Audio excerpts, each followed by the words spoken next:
Hi and welcome to another screencast in the Creating Sample Sets for GrandOrg series. This time I will just actually move the files I cut out earlier into the final structure that I intend for my sample set directory to have. And this is of course kind of depending on what you want to do. When it's not enforced in any way, but this is how I have decided that, okay, I will do it like this for now at least.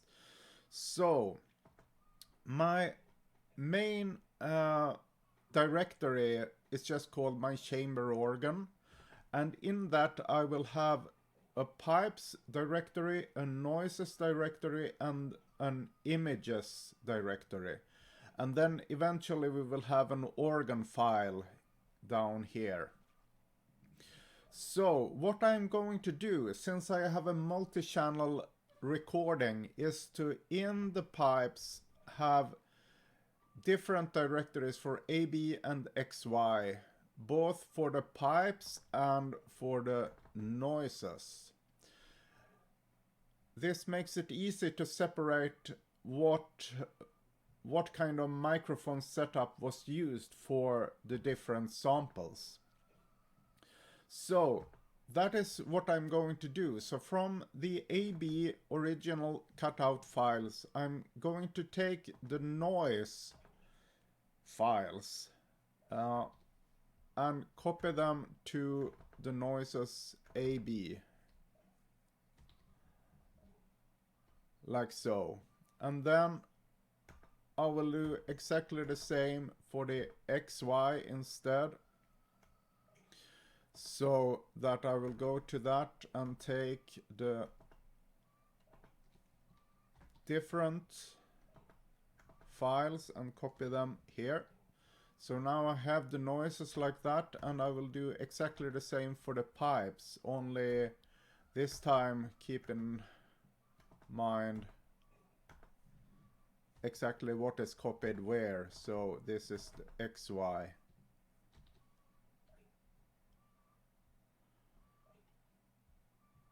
And then finally I will take the AB stops like this, copy them, and not here but to pipes AB, like so. So by now we should have everything in the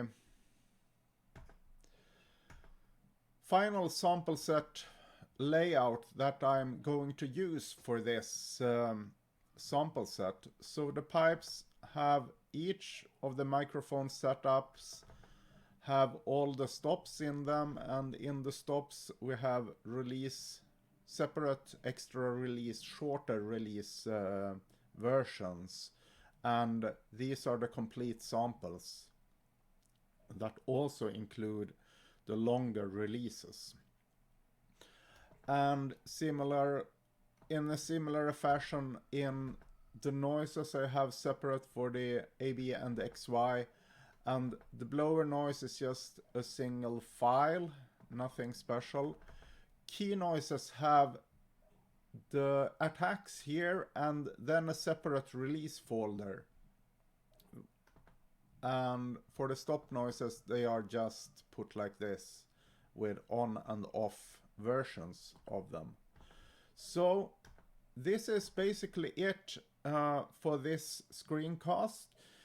There could be many other ways to organize your samples, and if you don't have multiple microphone positions, so you don't have a multi-channel, then of course you could use, like I've done earlier, that in the basic folder I have all the stops and then special for the images and noises and so. But recently I have thought about it and think that for the multi-channel sample sets, it's better to have a little bit cleaner layout, I think. So that is it for this short little screencast. Thanks for watching, and I'll see you in future screencasts. Bye!